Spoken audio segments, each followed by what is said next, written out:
Assalamualaikum warahmatullahi wabarakatuh. Kembali lagi kita bersama di channel FSTV untuk berbagi ilmu pengetahuan dan fakta-fakta yang menarik. Tapi, sebelum itu bagi Anda yang baru dan belum subscribe channel ini, bolehlah subscribe dan nyalakan butang loncengnya untuk mendapatkan notifikasi sekiranya ada video baru selanjutnya dari channel ini. Pengertian dan sejarah awal Hari Raya Aidilfitri serta amalan yang boleh dijalankan di hari tersebut. Aidilfitri adalah hari raya bagi umat Islam. Hari raya ini juga digelar dengan panggilan Hari Raya Puasa atau Hari Lebaran. Pada hari ini, umat Islam telah sinonim dengan menyucikan jiwa, membersihkan dosa dengan saling bermaafan dan bersilaturahim. Secara bahasa, Aidilfitri bermaksud kembali kepada fitrah, yaitu, kembali kepada asal kejadian manusia yang suci, bersih dari dosa, seperti keadaan bayi baru lahir. Kata fitrah dari kata futur berarti kembali makan pagi, sarapan. Jadi, pada hari Aidilfitri bermakna kembali sarapan, tidak seperti bulan Ramadan yang tiada sarapan dan wajib berpuasa. Maksud ini dikaitkan dengan hadis Nabi Muhammad yang bersabda, "Barang siapa berpuasa Ramadan atas dasar iman dan mengharap pahala dari Allah, maka dosanya yang telah lalu akan diampuni." Hadis riwayat Bukhari dan Muslim.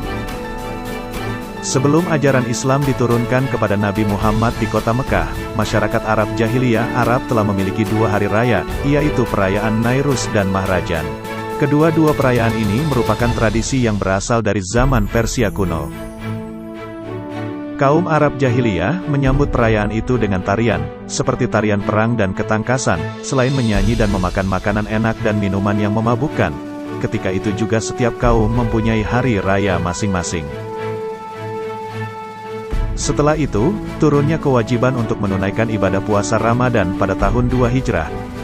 Rasulullah bersabda, "Sesungguhnya Allah mengganti kedua hari raya itu dengan hari raya yang lebih baik, yakni Aidilfitri dan Aidil Adha."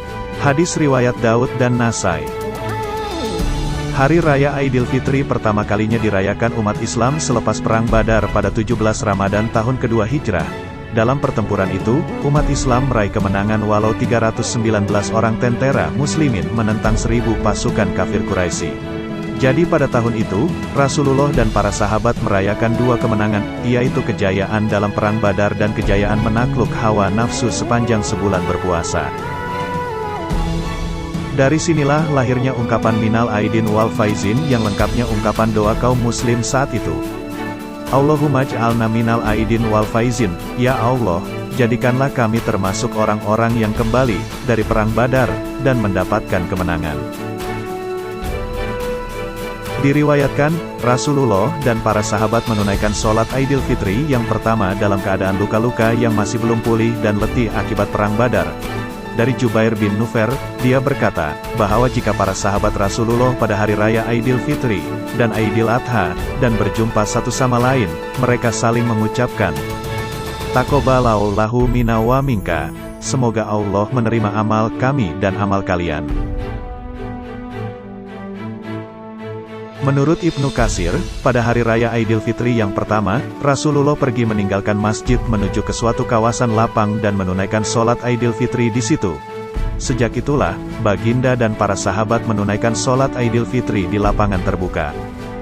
Jadi, hari raya Aidilfitri adalah anugerah yang Allah turunkan sebagai hadiah untuk umat Islam, bukan sahaja sebagai kemenangan dalam bentuk fisikal tetapi kejayaan karena berjaya menakluk nafsu dalam bulan Ramadan.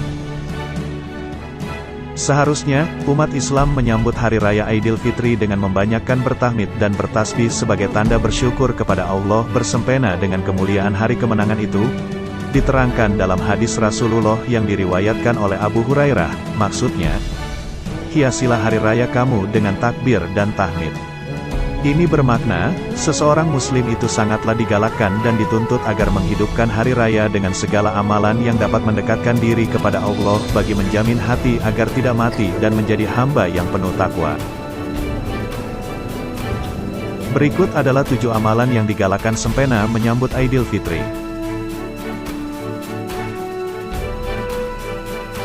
Pertama, mandi sunat hari raya sebelum keluar menunaikan sholat sunat Aidilfitri.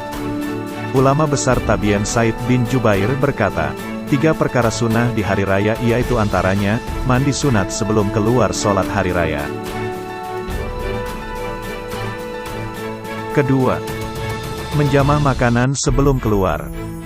Ia berdasarkan hadits dari Anas bin Malik yang diriwayatkan oleh Al-Bukhari yang menyebut, Nabi Muhammad tidak keluar di pagi hari raya Aidil Fitri sehinggalah Nabi Muhammad menjamah beberapa biji kurma. Ketiga, memperbanyakkan takbir. Seharusnya umat Islam jangan terlalu disibukkan dengan aktiviti persiapan raya sehingga meninggalkan peluang takbir ini. Ini adalah penting bagi syiar Islam selain kalimat takbir yang dibenci oleh syaitan. Ad-Darqutni melaporkan bahwa apabila Ibn Umar keluar di hari raya Aidil Fitri, beliau akan berterusan bertakbir sehinggalah imam keluar untuk mengimamkan sholat hari raya. Keempat, mengucapkan selamat dan mendoakan antara satu sama lain. Tiada masalah untuk menggunakan apa jua kalimah, asalkan ianya mempunyai maksud yang sama.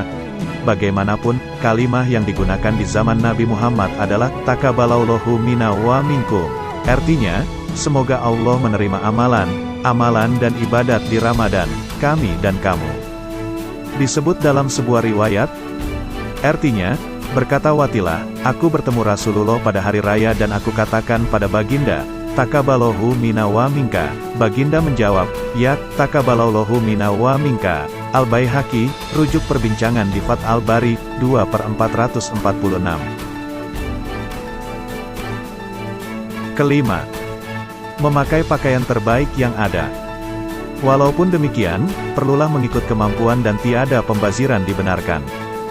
Tidak dibenarkan untuk menghina pakaian orang lain yang kurang indah dan mahal, kecuali pakaian seksi dan tidak menutup aurat memang diharamkan di dalam Islam. Keenam, menukar jalan ke tempat sholat, balik dan pergi. Ia berdasarkan hadits dari Jabir Rabi Allah yang menyebut bahwa Nabi Muhammad biasanya menukar atau berbeza jalan pergi dan pulang apabila di hari raya, hadis riwayat Al-Bukhari. Ketujuh, berziarah dan merapatkan hubungan baik, ukhuwah, sesama muslim. Nabi pernah bersabda, yang artinya, barang siapa yang suka untuk diperluaskan baginya rezekinya, dan ditangguhkan, dipanjang, umurnya, maka hendaklah dia menyambung, mengukuh, hubungan persaudaraannya. Hadis riwayat Al-Bukhari dan Muslim. Sekian untuk kali ini. Kongsikan info ini seluasnya, semoga ia menyemarakkan sambutan Aidil Fitri kita. Berjumpa lagi di video berikutnya. Assalamualaikum warahmatullahi wabarakatuh.